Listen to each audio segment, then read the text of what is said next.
So let's talk about Ralph Breaks the Internet, aka Wreck-It Ralph 2. Big Days! Entertainment Rankings and Reviews.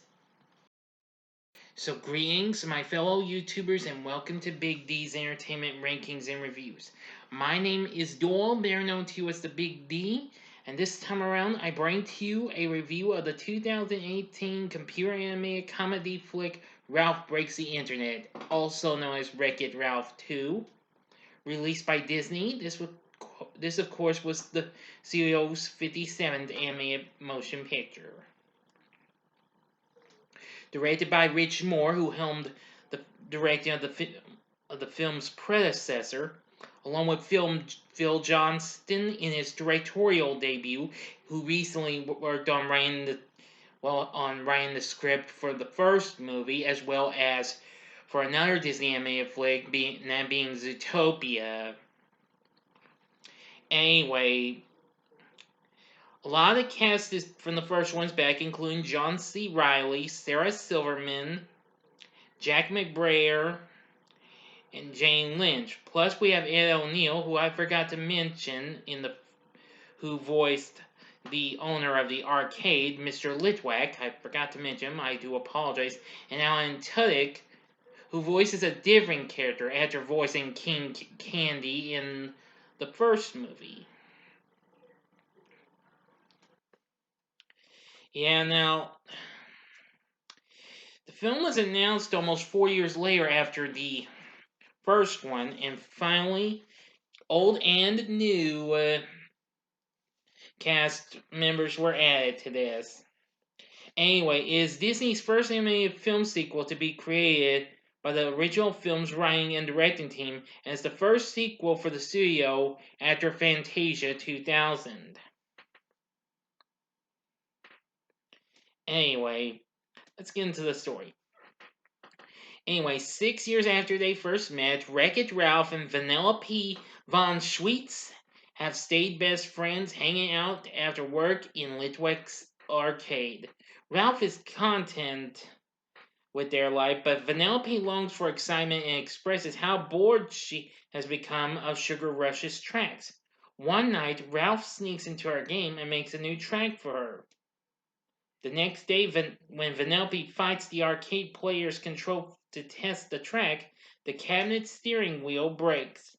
As the company that made the game is now defunct and the cost of a replacement wheel on eBay is too high, Litwack decides to scrap the game, excuse me for a second, and unplugs the game.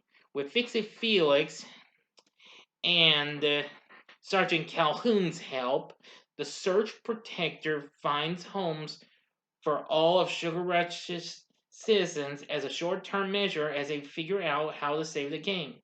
Ralph and Vanellope travel to the internet via Litwack's new Wi-Fi router. Inside the internet, depicted as a place where websites are buildings in a sprawling city, avatars represent users, and programs are people. Let me tell you, once Ralph and Vanellope are in this, wow, the fun really begins. And I really thought that was pretty cool, actually. Now they go to the search engine Knowsmore to find eBay, where they end up winning the auction for the steering wheel, but unintentionally spiking the price to $27,001. They have just 24 hours to come up with the funds, or they will lose the bid and lose the wheel. On the way out, they run into clickbait salesman J.P. Spamley, who offers them a lucrative job of stealing a car from Shank, the lead character in the popular racing game. Well, racing MMORPG Slaughter Race. Shank is voiced by Gal Gadot, who the previous year and just more recently got to see as Wonder Woman. Anyway, they steal Shank's car, but she stops them before they can leave the game with it. Shank says that there are better ways than stealing to make money on the internet. Makes a viral video of Ralph and uploads it to video sharing site BuzzTube. She directs him to BuzzTube's head algorithm, Yes, who is voiced by Taraji P. Henson, about earning money for the video. At BuzzTube, Yes elates on Ralph's video popularity, and they come up with the idea of making more videos, which will earn them the money for the wheel in no time if given enough views.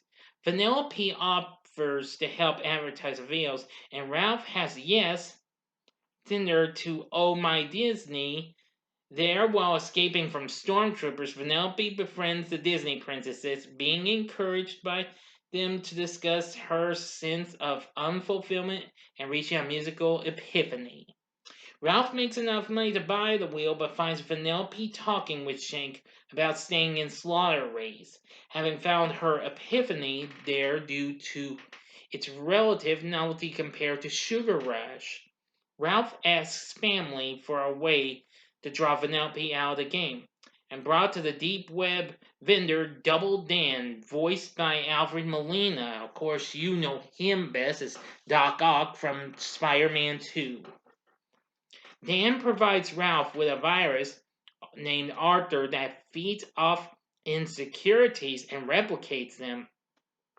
When Ralph unleashes Arthur into Slaughter Race, it replicates Vanellope's glitch, triggering a server reboot. Shank and the others help Vanellope escape before the video game resets, and Ralph confesses to her that the crash was his fault. Vanellope, completely outraged, ends her friendship with Ralph and throws away his hero cookie mail, causing it to break in half. Now to the ending, 5 seconds. To stop this video, that's of course the procedure. Go to the description box below and fast forward to the time below to avoid the ending spoilers. If you've seen the movie, continue on with the review after 5 seconds. Here we go.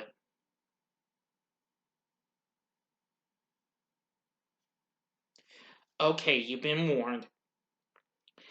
Now, in the last bit, Arthur copies Ralph's insecurities and starts making duplicates of Ralph. The clones soon overrun the internet in a DOS attack, all chasing after Vanellope to keep her for themselves.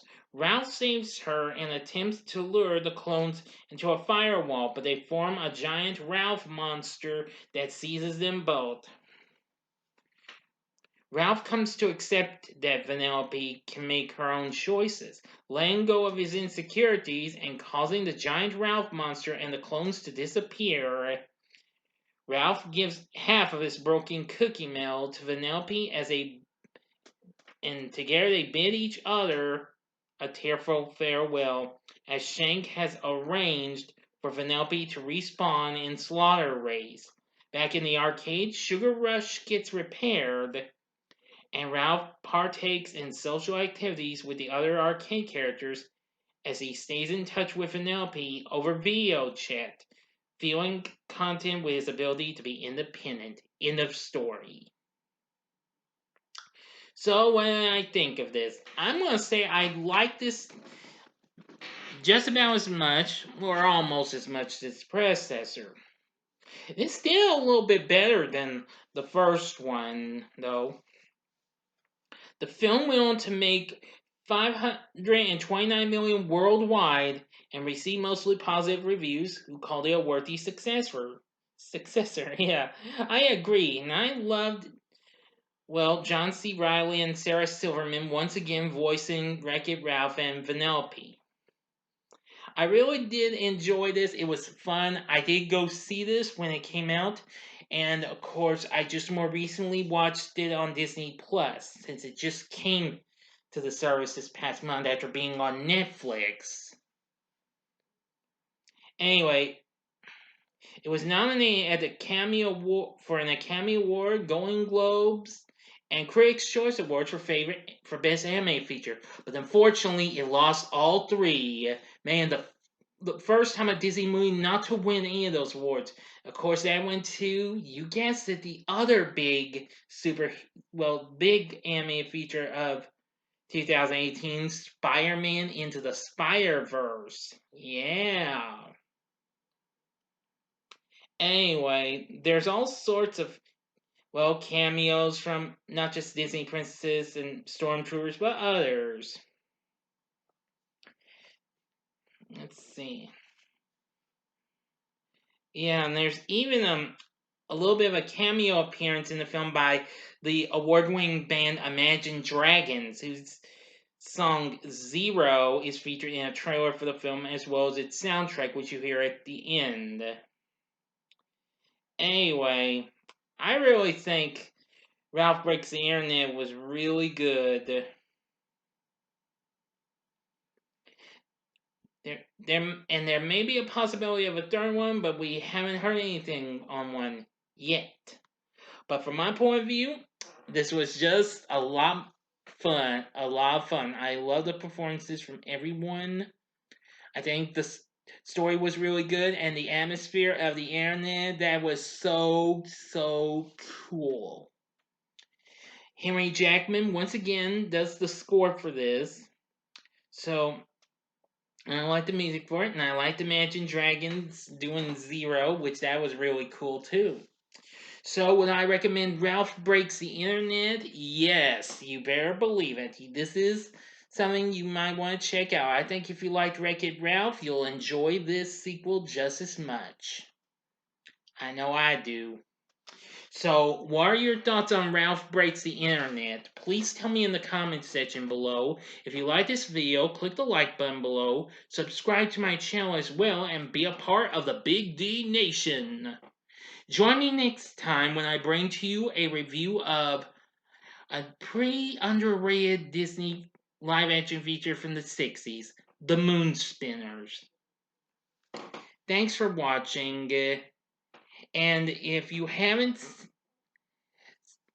already, just you'll know what I'll do when I point it out to you. Hang on as I go through.